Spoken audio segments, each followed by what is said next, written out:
Okay, बुधवार की सुबह तो इस ट्रेडिंग वीक का, इस कारोबारी हफ्ते का मिड पॉइंट आ गया है भाई, और बढ़िया चल रहा है बाजार। टचवुड। वैसे कल back to back fourth straight session था मजबूती का, निफ्टी में उछाल के साथ कामकाज का। पिछले 4 कारोबारी सत्र आपके स्क्रीन पे थर्सडे को मार्केट हॉलिडे थी, तो चारों सेशंस हैं। बस क्या हो रहा है, ब्रेथ कैचअप कर रहे हैं, चल रहे हैं, ब्रेथ कैचअप कर रहे हैं, चल रहे हैं, इस तरह का रुझान बन गया है। और इसके साथ साथ एक काम करिएगा, कल का इंट्राडे चार्ट आपकी स्क्रीन पर रख देता हूं।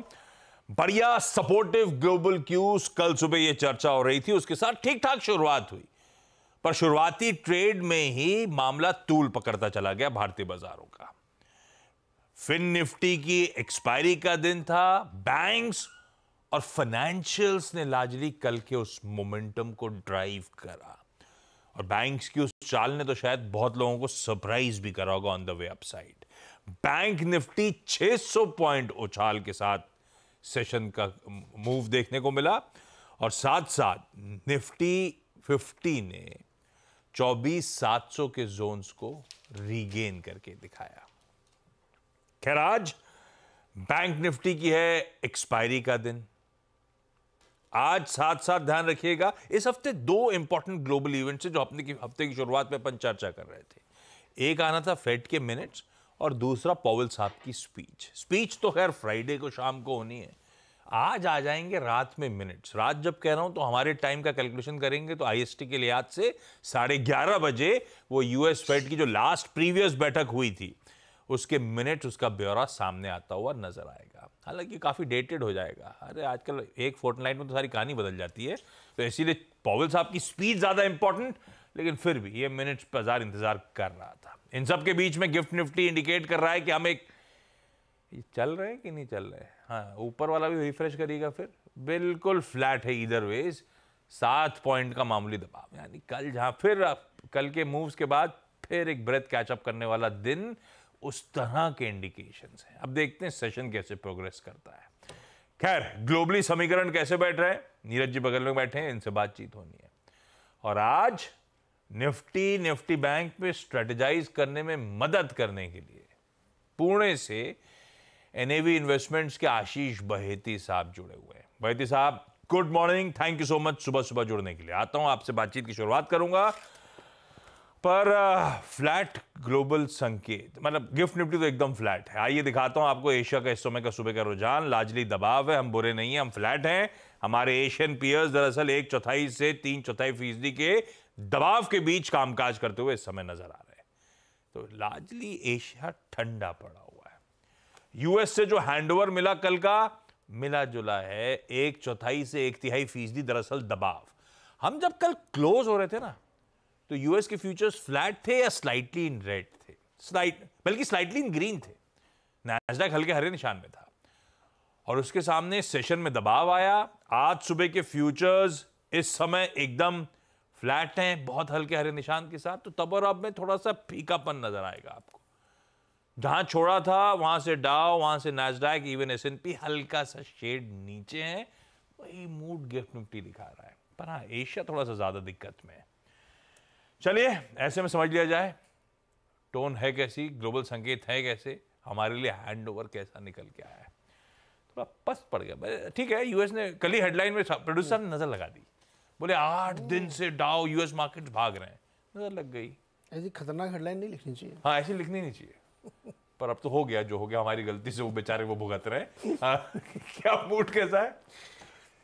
मूड अच्छा है, मूड में कोई दिक्कत नहीं है। कल का सेशन थोड़ा सा सुस्ती वाला सेशन था, इसलिए नहीं कि कोई प्रॉब्लम, कोई डेटा खराब आया, इसलिए कि अब वो दिन आने वाला है शुक्रवार जिसमें उनको सुनना है स्पीच, और आज वो फेड मिनट्स आएंगे। तो अब चूँकि इतने जल्दी 2 इवेंट की फेड मिनट्स उतना ज़्यादा रिएक्शन नहीं होगा, ज़्यादा रिएक्शन जैक्सन होल की मीटिंग में जो बोलेंगे फेड शेयर उस पर होगा।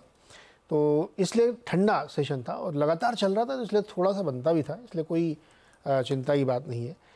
चिंता की बात इधर होनी चाहिए एशियन मार्केट में। एशियन में क्या, जापानीज़ मार्केट आप देखेंगे तो आज काफ़ी गिरा हुआ है।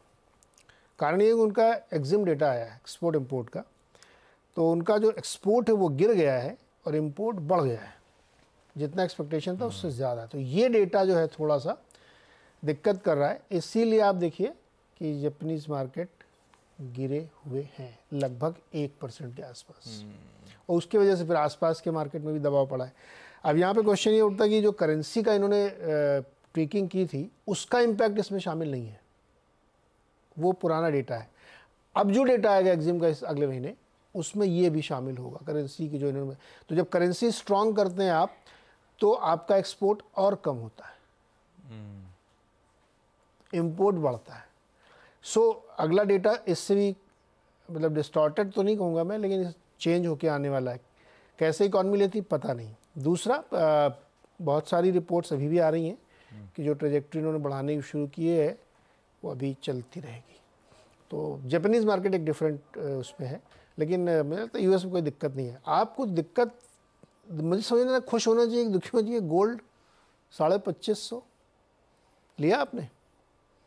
हाँ, बहुत सारा गोल्ड गोल्ड ले लो भैया, गोल्ड देखो क्या चल रहा है, 2500 के ऊपर। अच्छा, उसका कारण है कि जितना डॉलर वीक होगा, बास्केट में आप जाएंगे, जो 6 करेंसी डॉलर इंडेक्स जो है 101 पे आ गया, 8 महीने के लोएस्ट लेवल पे, और नीचे जाएगा ये। अभी तो रेट कट के बाद और नीचे आएगा। तो जितना डॉलर वीक होगा गोल्ड उतना बढ़ेगा। ऊपर से होप जागी हुई आगे की, ऊपर से होप आगे की जगी हुई है। और साल भर में अगर 1% रेट कट होता है यूएस में, तो आप सोचिए फिर गोल्ड की क्या चांदी हो जाएगी। मुझे लगता है धनतेरस के दिन बढ़िया प्राइस मिलेगा आपको। अच्छा लीजिए भाई, ले सकते हैं जो वो ले ले धनतेरस आ दूर, नवंबर में तो आएगा, अक्टूबर एंड नवंबर में। 1 नवंबर को शायद दिवाली है, तो 2 दिन पहले कर लो आप। लीजिए भाई, अच्छे मूव्स आ सकते हैं। खैर, ये ग्लोबल समीकरण कोई दिक्कत वाले नहीं है। थोड़ा बहुत आज consolidation type feel across the globe सी नजर आ रही है। अच्छा चले हुए हैं, कोई ज्यादा गेन्स हम गिव अप तो कर नहीं रहे, कंसोलिडेट कर रहे हैं। पर बहेती साहब के पास जाऊं उससे पहले एक काम करिए, जरा कल के डेटा पॉइंट्स दिखा दीजिएगा। सेशन जो आपने निफ्टी तो दिखाई दिया था, बढ़िया आधे % का उछाल था। निफ्टी बैंक 3/4% से ज्यादा उछला था। कल कैश में एफआईएस की 1450 करोड़ रुपए की सेलिंग, उसके सामने डीआईएस की 2200 2250 करोड़ रुपए की बाइंग, यानी कि नेट इंस्टीट्यूशनल इनफ्लोज थे ऑलमोस्ट 800 करोड़ रुपए के आसपास के।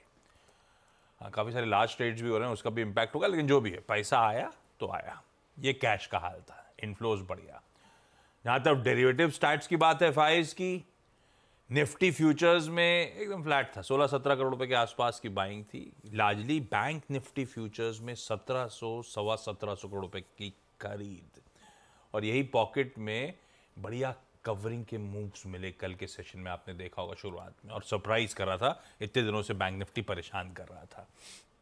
इंडेक्स पे एफआईएस ने 8,500 लॉन्ग कॉन्ट्रैक्ट जोड़े कल, और 18,000 शॉर्ट कॉन्ट्रैक्ट्स काटे। लॉन्ग्स जोड़े, शॉर्ट्स कटे। तो इसका मतलब अपना जो लॉन्ग शॉर्ट का रेशियो है वो थोड़ा सा, कल तक सुबह दिखाया था मैंने 50-50 खड़ा था, इवनली पॉइज था। और अब कल के उस सेशन के बाद लॉन्ग्स 52.5 और 47.5 शॉर्ट्स हैं एफआईएस के इंडेक्स में।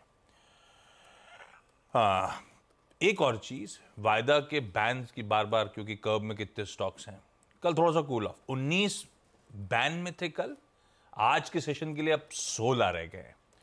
तो दरअसल कोई चंबल फर्टिलाइजर, कोई इंडिया मार्ट, कोई एनएमडीसी और कोई पीएनबी, ये वायदा के कर्व के बाहर आ गए, और एक नैल्को फ्रेश एंट्रेंट है। तो अब 16 एफएनओ कर्व में आज के सेशन के लिए, ये करंट स्थिति है। खैर, बहेती साहब बताएंगे आप करना क्या है, ये तो हिस्ट्री है, कल जो हो गया हो गया। बहेती साहब 24,700 पर क्लोज। हम सब जानना चाहते हैं जो अप ट्रेंड दिख रहा है भारतीय बाजार में, वो सस्टेन करेगा नहीं करेगा। क्यों पूछ रहा हूं, क्योंकि कल कंप्लेन करने वाले कह तो रहे थे कि मजा नहीं आया, फर्स्ट आवर में जो मूव मिला था, उसके बाद लार्जली हम कंसोलिडेट करते रहे, और 24,700 के वो इंपॉर्टेंट रेजिस्टेंस के बियॉन्ड क्लोज हो नहीं पाए, तो glass half empty half full. वो कंप्लेन करने वाले अपनी जगह सही भी होंगे। अप्रोच क्या रखा जाए निफ्टी पे? Good morning Ashish ji, good morning Neeraj ji, good morning Harshita ma'am. Ashish ji, कल 24,700 पे जब हम क्लोज दिए, हमने 5 अगस्त का जो गैप था वो पूरा कवर कर लिया है, जो कि 10 दिन लगे। एक दिन का गैप हमको कवर करने में 10 दिन लगे, और एक अहम रेजिस्टेंस एरिया के पास आ चुका है। निफ्टी हार्डली 2.5% या 2% नीचे है अपने ऑल टाइम हाई से 25,100 का जो 25,80 225080 का एक जो ऑल टाइम हाई था, हम हार्डली अब उससे 2% से भी कम नीचे हैं। हमें लग रहा है कि अब यहाँ पे एक थोड़ा सा रेजिस्टेंस एरिया दिखने मिलेगा, जिस हिसाब से कल डाउ जोन्स में एक रेंज बाउंड ट्रेड रहा है, आज भी यहाँ पे भी वैसा ही एक रेंज बाउंड ट्रेड देखने मिलेगा। ऊपर में 25,000 एक अहम रेजिस्टेंस एरिया है और नीचे जो 24,500 एक अहम सपोर्ट एरिया है। हमें लग रहा है कि कोई भी डिप आता है तो वहां पे खरीदारी करने की सलाह रहेगी निफ्टी में, और ऊपर 24,950 के करीब जब वहां पे एक प्रॉफिट बुकिंग जोन अच्छा बना हुआ है। निफ्टी की अगर मैं पीसीआर की बात करूं तो ये भी 1.13 के पास में है, जो कि फेवर कर रहा है बुल्स को। और अगर आप कॉल राइटिंग भी देखेंगे तो 25,000 पे ही मैक्सिमम कॉल राइटर्स खड़े हैं, करीब करीब 1 करोड़ के 95 लाख के करीब कॉल राइटर्स खड़े हैं। तो ये एक अहम रेजिस्टेंस एरिया है, इसीलिए 24,950 एक अच्छा प्रॉफिट बुकिंग जोन बना हुआ रहेगा। वैसे निफ्टी में अच्छा आईटी और रिलायंस का सपोर्ट भी मिल रहा है, रिलायंस वापस 3,000 के पास आ गया, तो वो एक पॉजिटिव है निफ्टी के लिए। आशीष जी, बैंक निफ्टी की बात करूँ तो यहाँ अभी भी प्रेशर बना हुआ है। कल जरूर एक अच्छा मूव देखने मिला था बैंक निफ्टी में, लेकिन एग्जैक्ट 20 डेमा पे कल बैंक निफ्टी ने क्लोज दिया है, और जो 5 अगस्त का गैप था वो अब इसे भरना है। तो एक रेजिस्टेंस एरिया रहेगा बैंक निफ्टी के लिए। आज एक्सपायरी है बैंक निफ्टी की, तो और वोलेटिलिटी ज़्यादा रहने की एक्सपेक्टेशन है। हमें लग रहा है कि बैंक निफ्टी का जो रेंज है वो काफ़ी इम्पोर्टेंट बन गया है। 51,000 और 51,300 एक स्ट्रॉन्ग रेजिस्टेंस एरिया बना हुआ है। और बैंक निफ्टी को अब यहाँ पे इंट्राडे ट्रेड नहीं करना चाहिए क्योंकि एक्सपायरी है आज। थोड़ा सा पोजिशनली अब यहाँ से बैंक निफ्टी में ट्रेड बनाना चाहिए। 50,400 पॉइंट का यहाँ से एक स्टॉप लॉस रखे, और एटलीस्ट 700 टू 1,000 पॉइंट का मूव ऊपर की तरफ देखने मिल सकता है। तो 51,500 और 51,800 के टारगेट के लिए पोजिशनली बैंक निफ्टी में लॉन्ग अप्रोच। तो बैंक निफ्टी कल जरूर चमक गया था, पर उसमें अभी भी प्रेशर बना हुआ है, इंपॉर्टेंट रेजिस्टेंस के आसपास है। आज क्योंकि एक्सपायरी का दिन है, इंट्राडे के लिए ज़्यादा कुछ बचा नहीं। आपको अगर पोजीशंस बनानी है तो पोजिशनली बनानी है, और इवेंचुअली शायद बढ़िया मूव्स ये पॉकेट डिलीवर कर पाए। लेवल्स जो बैती साहब कह रहे हैं वो आपकी स्क्रीन पर आ जाएंगे। बैती साहब, एक बात बताओ, अपन तीनों स्क्रीन पे थे, मैंने नीरज जी को वेलकम करा, आपको इंट्रोड्यूस करा, हर्षदा तो स्क्रीन पे थी भी नहीं, फिर आपने गुड मॉर्निंग हर्षदा क्यों कहा? जी सर, मैं डेली शो देखता हूँ तो पता रहता है कौन कौन रहता है। तो आपको पता रहता है कि बाद में मैम जोड़ी जाती हैं, जी नहीं होती तो? कोई बात नहीं। तो नमस्ते बोलने में क्या प्रॉब्लम है? हाँ, कहीं घर पे तो देख ही रही होंगी। घर पे देख रही होंगी। ठीक है बैती साहब, थैंक यू सो मच सुबह सुबह मदद करने के लिए। अब बैती साहब से मुलाकात होगी मुनाफे की तैयारी में 8 बजे के पैनल में। हर्षदा आपको स्क्रीन पे नजर आ ही रही हैं, बैती साहब ने इंट्रोड्यूस कर ही दिया है। हर्षदा, गुड मॉर्निंग हमारी तरफ से भी। आज के सुबह के स्टॉक्स। गुड मॉर्निंग आशीष। आज तो साइंस डीएलएम रेडार पर रहेगा, पीएनबी हाउसिंग रेडार पर रहेगा, जिस तरह की अपडेट्स आई हैं। अच्छा, साइंट डीएलएम के केस में कल साइंट ने अप्रूवल दे दिया है, बोर्ड ने अप्रूवल दे दिया है कि 14.5% हिस्सा वो साइंट डीएलएम में दरअसल ऑफलोड करते हुए दिखाई देंगे। करीब 861 करोड़ का ये सौदा होता हुआ दिखाई देगा। 5% के डिस्काउंट पर यह सौदा होने वाला है। प्राइस उस लिहाज से करीब 748 रुपये 60 पैसे के आसपास तय की गई है। ध्यान रखिएगा, साइंट एक प्रोमोटर है साइंट डीएलएम का, तो यहाँ पर एक 90 डे का क्लियरली लॉक इन पीरियड आता हुआ दिखाई देगा, और वो बेसिकली अपनी जो हिस्सेदारी है इस एंटिटी में, जो इस समय 66% के आसपास है, घटाकर 52% के आसपास लाना चाहते हैं। इसीलिए सौदा हो रहा है, इसीलिए वो दरअसल करीब 860 करोड़ तक का स्टॉक बेच रहे हैं, तो वो स्टॉक रेडार पर रखेंगे।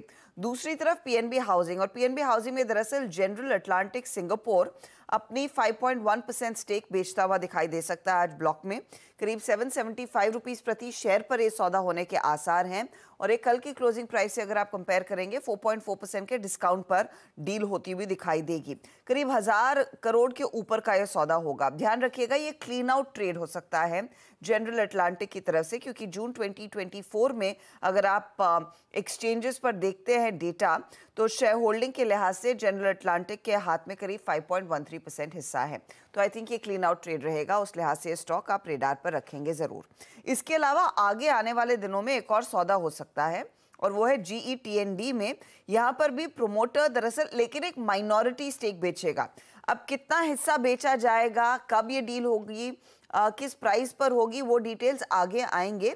लेकिन ये अपडेट जरूर आया प्रमोटर ग्रुप की तरफ से कि बेसिकली वो कुछ स्टेक, माइनॉरिटी स्टेक ही ऑफलोड करेंगे, क्योंकि उनको होल्डिंग स्ट्रक्चर थोड़ा सा और इजी करना है और सिंप्लीफाई करना है। उसका एक ओवरहैंग फिर GETND पर देखने को मिल सकता है। तो ये कुछ डील्स जो होने वाली हैं उस पर एक अपडेट है।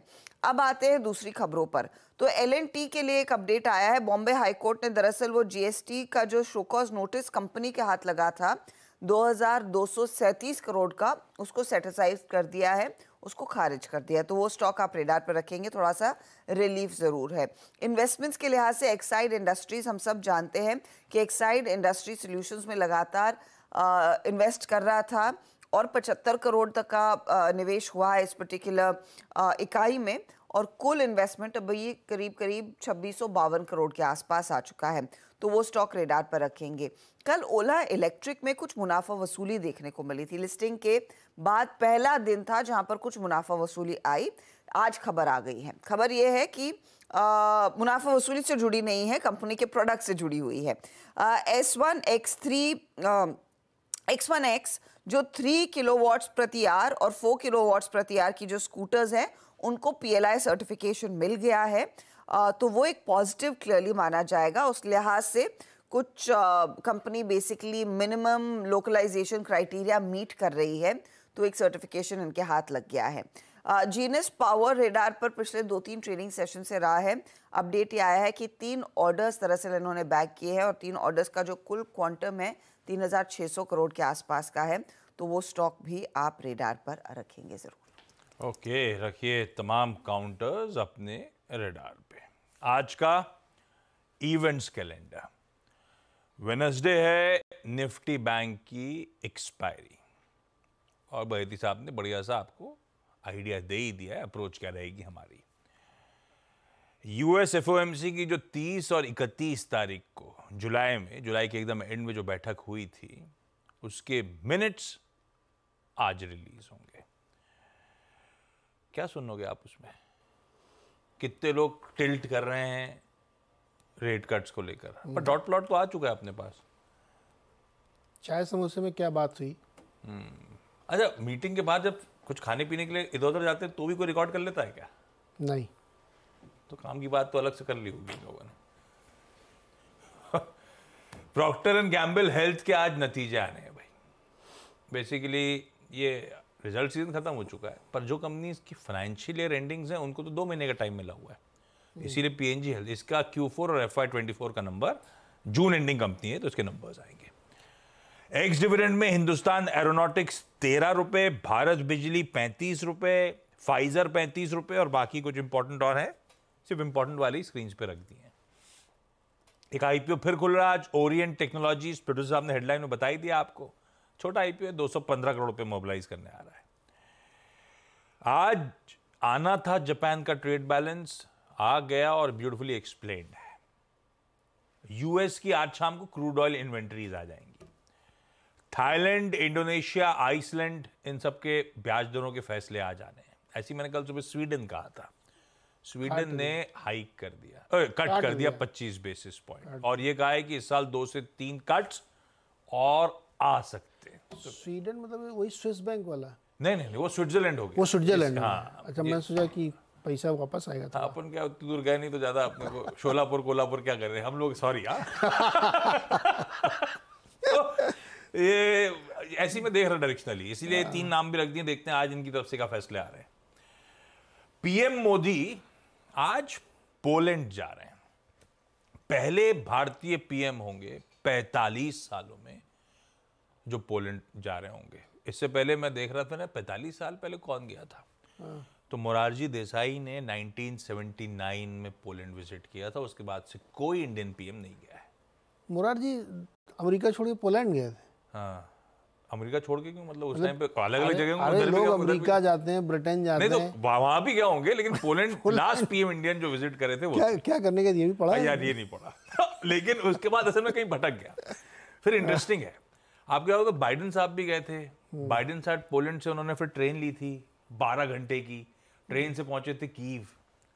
मोदी जी भी वैसे ही करने वाले हैं। ट्रेन से जाएंगे? ट्रेन पोलैंड पहुंचे हैं, कल पोलैंड से फिर ट्रेन से निकलेंगे। 10 घंटे की जर्नी है कीव में, 8 घंटे वहां पे रुकेंगे। तो ट्रेन से जाके फिर वहां मुलाकात होनी है, जेलेंस्की से मुलाकात होगी और इंडियन डायस्पोरा, इंडियन स्टूडेंट्स वगैरह से इंटरेक्ट भी करेंगे। तो वो रशिया बम नहीं गिराएगा क्या? नहीं, उस इलाके में नहीं गिराएगा।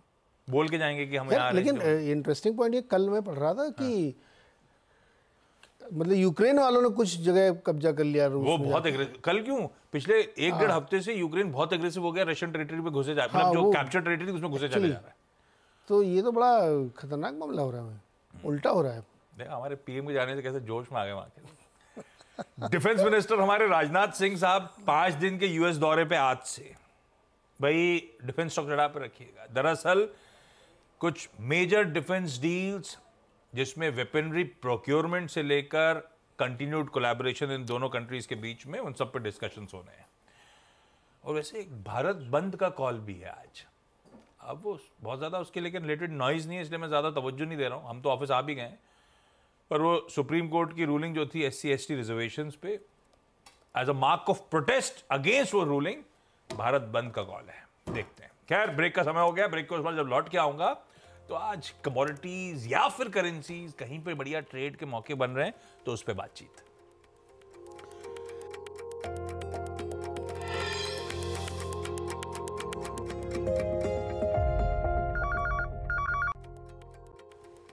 चलिए भाई, ब्रेक के बाद आप सबका स्वागत है। एक काम करो, कमोडिटी स्ट्रैटेजी में जाऊं उससे पहले तबर अप की सेकंड प्लेट। हाँ, बॉन्ड यील्ड्स वहीं की वहीं, डॉलर इंडेक्स लगातार कूल ऑफ हो रहा है, उसका पॉजिटिव रब ऑफ सोने पर है जो $2550 प्रति आउंस के ऊपर कंसोलिडेट कर रहा है। कच्चा तेल नरम पड़ता चले जा रहा है। ये हैं ओवरनाइट ट्रेड के सारे समीकरण।